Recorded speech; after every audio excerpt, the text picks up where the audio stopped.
Salut chers frères et sœurs. Bienvenue sur la Voix du Bon Berger TV. Avec l'évangéliste Aquatoc Marcelin, président du Centre international d'écoute et de diffusion de l'évangile. Nous sommes toujours sur l'enseignement qui concerne la croissance spirituelle, comment grandir spirituellement. Et nous allons continuer sur ce même enseignement. Pour cela, nous allons aujourd'hui prendre le livre de Matthieu, chapitre 5, versets 18 à 48.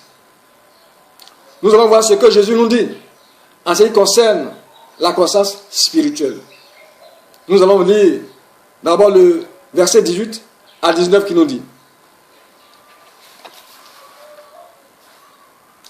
Car je vous le dis en vérité, tant que le ciel et la terre ne passeront point, il ne disparaîtra pas de la loi un seul iota ou un seul trait de lettre, jusqu'à ce que tout soit arrivé.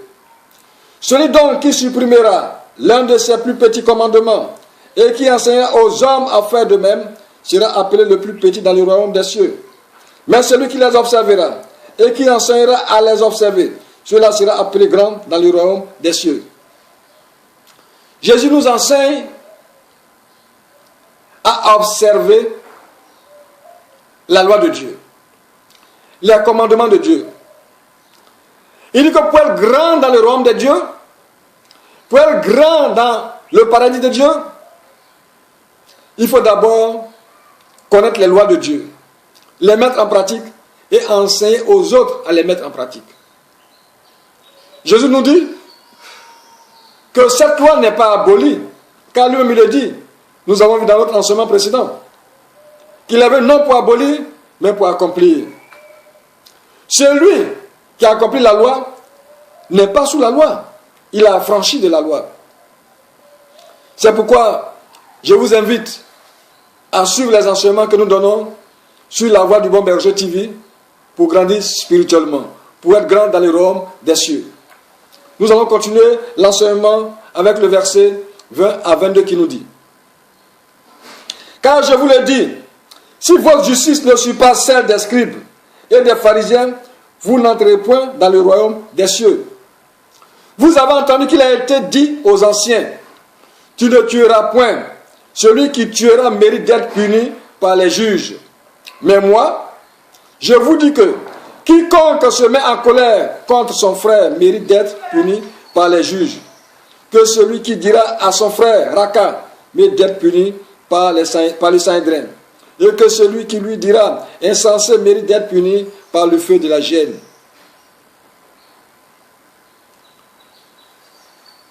La Bible nous exhorte, Jésus nous exhorte à cultiver la tempérance.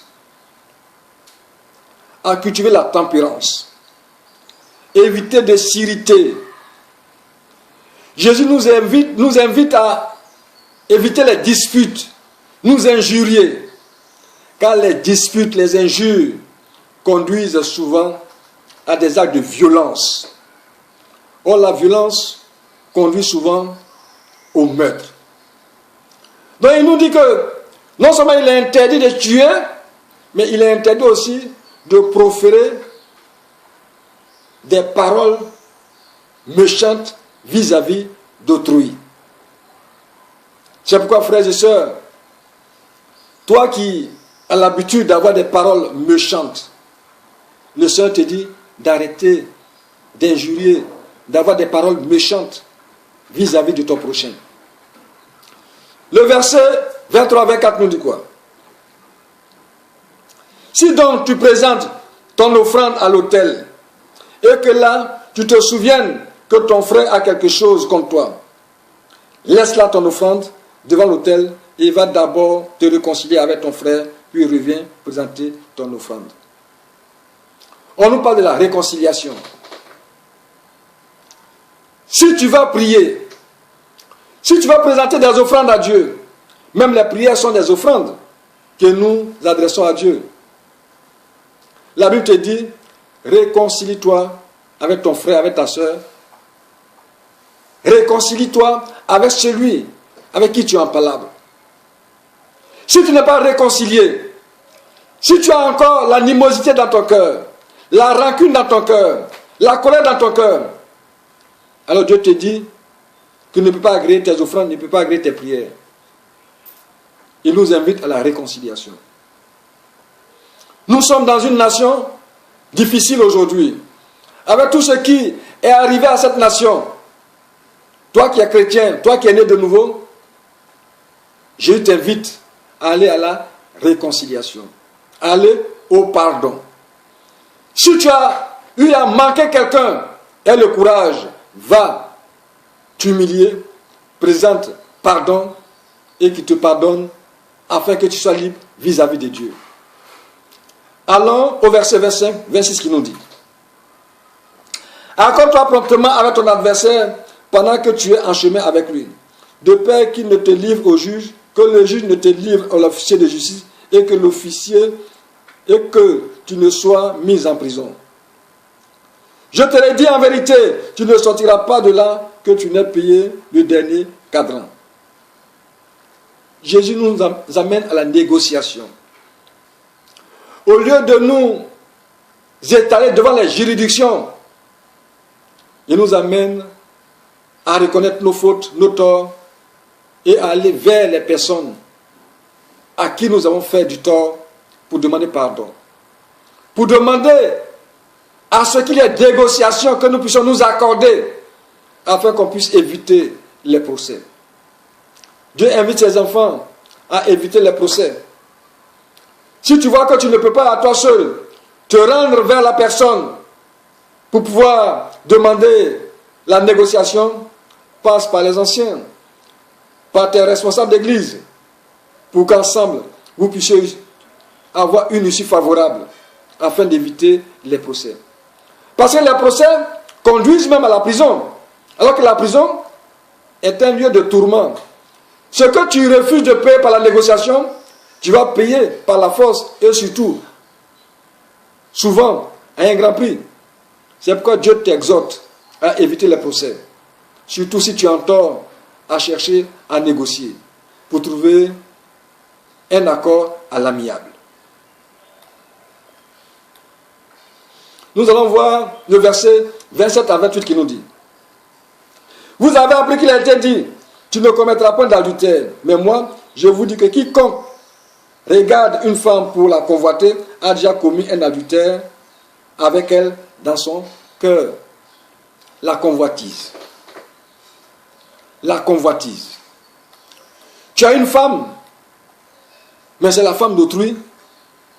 C'est la femme de tes amis que tu aimes regarder, que tu aimes apprécier à tout temps, à tout moment. Alors le Seigneur te dit d'arrêter cela. Ben, c'est un péché. La femme d'autrui n'est pas ta femme. Dans certaines régions, dans certaines coutumes même, on invite même à l'ami même de s'approcher de la femme de son frère, d'autrui. Pourquoi? Pour éviter la convoitise. Parce que trop s'approcher de la femme d'une personne risque de te mettre la convoitise dans le cœur. Et tu risques d'aller à l'abomination, à faire ce qu'il ne faut pas faire. Et être en déphasage avec la loi de Dieu. C'est pourquoi, frère, je t'exhorte à éviter de fréquenter la femme d'autrui. Je t'exhorte à ne pas apprécier la femme d'autrui, car la femme d'autrui risque de t'amener à la perdition. Parce que l'adultère, le salaire de l'adultère, comme on l'a vu dans l'émission précédente, c'est la mort. C'est pourquoi ici, je te dis, même en regardant la femme d'autrui, en la convoitant dans ton cœur, cela est un péché. Évitons de prendre des péchés là où il ne faut pas. Que le Seigneur nous bénisse à abandonner la convoitise. Nous allons voir le verset 29 à 30 qui nous dit: si ton œil droit est pour toi une occasion de chute, arrache-le et jette-le loin de toi. Car il est avantageux pour toi qu'un seul de tes membres périsse et que ton corps entier ne soit pas jeté dans la gêne. Et si ta main droite est pour toi une occasion de chute, coupe-la et jette-la loin de toi, car il est avantageux pour toi qu'un seul de tes membres périsse et que tout ton corps entier n'aille pas dans la gêne. On nous parle ici de la violence qu'on doit faire sur soi-même. Il y a des gens qui disent qu'on a des péchés qu'on ne peut pas abandonner, ils appellent ça un péché mignon. Un péché n'est jamais mignon. Un péché est toujours sale. Non, ici Dieu dit que si c'est le mensonge qui t'empêche d'être agréable à sa majesté, arrête le mensonge. Si c'est le vol, arrête le vol. Si c'est l'impudicité, arrête l'impudicité. Si c'est les calomnies, arrête les calomnies. Si c'est la colère, arrête la colère. Si c'est le vol, arrête le vol. Il dit ici, ce qui te tient et que tu ne peux pas t'approcher de Dieu, fais ton effort sur toi-même pour l'abandonner. Fais la violence sur toi-même si tu veux être agréable à Dieu. Le verset 31 à 32 nous dit quoi?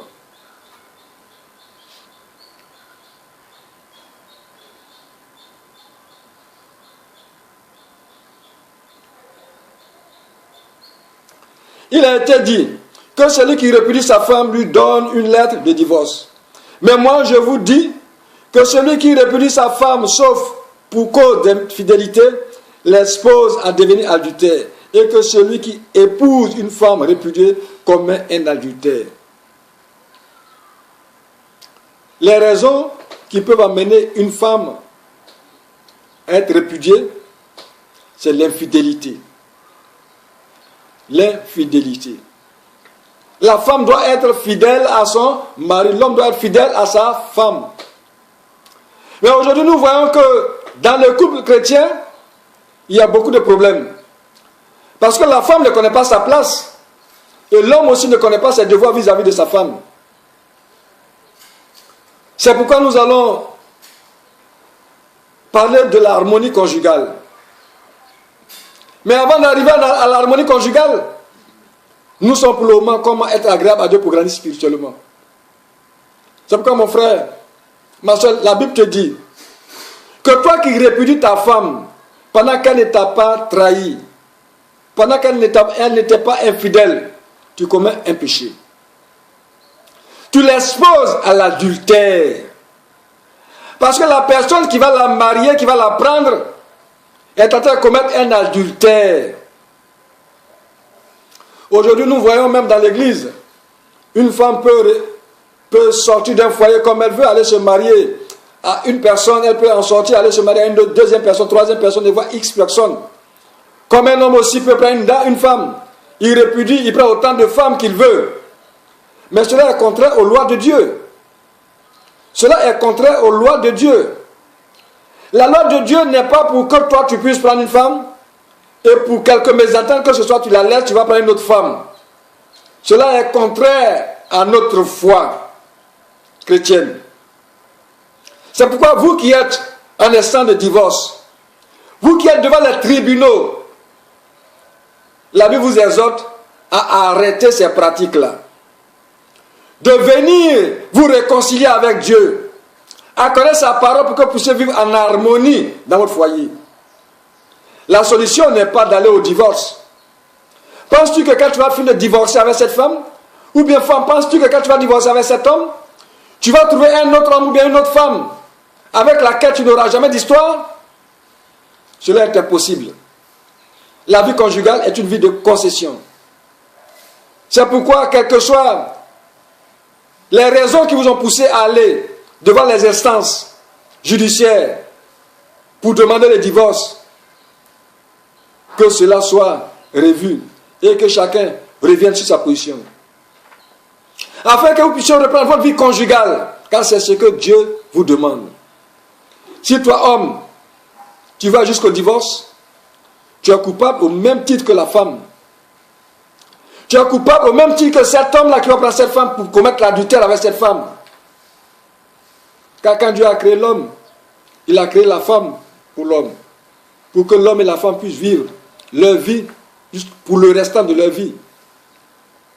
Mais ce n'est pas de passer d'homme à homme ou de femme à femme. C'est pourquoi toi qui m'écoutes aujourd'hui, si tu es dans cette situation, mettez-vous d'accord pour reprendre vos vies de foyer, afin que Dieu soit avec vous. Parce que si tu ne fais pas cela, tu vas aller prendre une autre femme. Pendant que tu as répudié celle-là, elle ne t'a pas été infidèle. Ce mariage que tu vas aller faire, Dieu n'est pas là-dedans. Toi, femme, aussi tu vas quitter cet homme. Le mariage que tu vas aller contracter, Dieu n'est pas dedans. Tu es dans l'adultère et vous êtes tous coupables. C'est pourquoi revenons tous à Dieu, à connaître sa parole, pour que nous puissions tous être sauvés. Nous allons prendre le verset 33 à 37. Vous avez encore appris qu'il a été dit aux anciens, tu ne te parjureras point, mais tu t'acquitteras envers le Seigneur de ce que tu as déclaré par serment.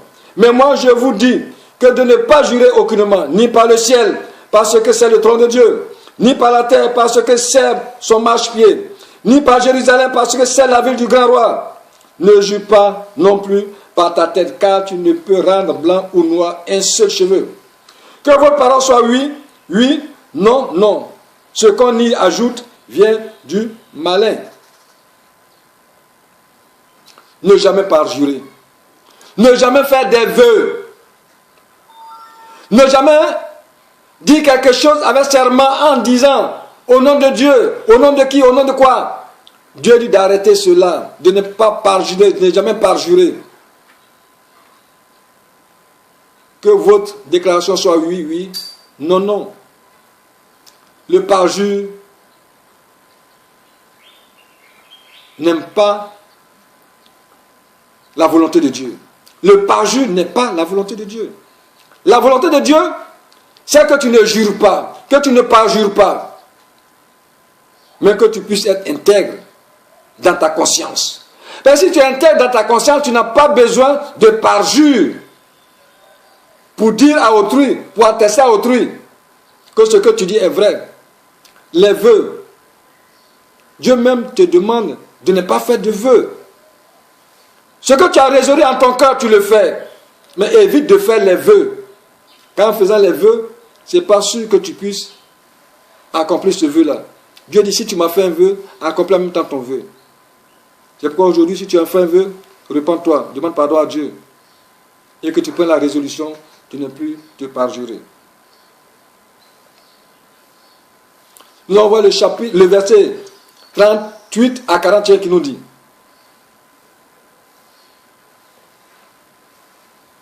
Vous avez appris qu'il a été dit, œil pour œil et dent pour dent. Mais moi je vous dis de ne pas résister aux méchants. Si quelqu'un te frappe sur la joue droite, présente-lui aussi l'autre. Si quelqu'un veut plaider contre toi et prendre ta tunique, laisse-lui encore ton manteau. Si quelqu'un te force à faire 1000, fais-en 2000 avec lui. Cultivez la tolérance. On doit être tolérant. Si quelqu'un t'a fait du tort, ton frère t'a fait du tort, il faut pardonner, il faut être tolérant. Évitez de cultiver la violence, œil pour œil. Cela ne sert à rien. Il faut pardonner, il faut être tolérant. C'est ce que le Seigneur nous demande. Toi qui ne tolères pas, le Seigneur te dit de tolérer. Toi qui es catégorique cartésien, le Seigneur te dit n'est pas catégorique, n'est pas cartésien, d'être tolérant. Que le Seigneur t'apprenne à être tolérant. Car cela est conforme à sa volonté. Que le Seigneur te bénisse. Nous allons voir le verset 42 qui nous dit: Donne à celui qui te demande et ne te détourne pas de celui qui veut emprunter de toi. Donne à celui qui te demande et ne te détourne pas de celui qui veut emprunter de toi. Donne à celui qui te demande. Celui qui veut emprunter de toi, ne te détourne point de lui. La libéralité, l'entraide. Le Seigneur te demande de cultiver la libéralité, de cultiver l'entraide. Si tu as un frère, une soeur qui est dans le besoin, qui vient vers toi, si tu peux rendre service, rends le service autant de fois que tu peux. Ne te lasse point d'aider, ne te lasse point de rendre service. Ne regarde pas à ce que les autres t'ont fait pour pouvoir refuser de rendre service. Le Seigneur t'exhorte de rendre service, d'être prompt à aider. Nous allons voir le 43 à 46 qui nous dit: Vous avez appris qu'il a été dit, tu aimeras ton prochain et tu haïras ton ennemi. Mais moi, je vous dis, aimez vos ennemis, bénissez ceux qui vous maudissent, faites du bien à ceux qui vous haïssent et priez pour ceux qui vous maltraitent et qui vous persécutent. Afin que vous soyez fils de votre Père qui est dans les cieux, car il fait lever son soleil sur les méchants et sur les bons, et il fait pleuvoir sur les justes et sur les injustes. Si vous aimez ceux qui vous aiment, quelle récompense méritez-vous?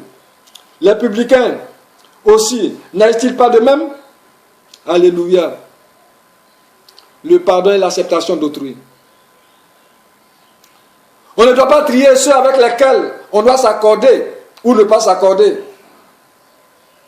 On doit pouvoir, là où nous sommes, cultiver le bon sens, cultiver l'harmonie, pour que nous soyons effectivement la lumière du monde et le sel de la terre.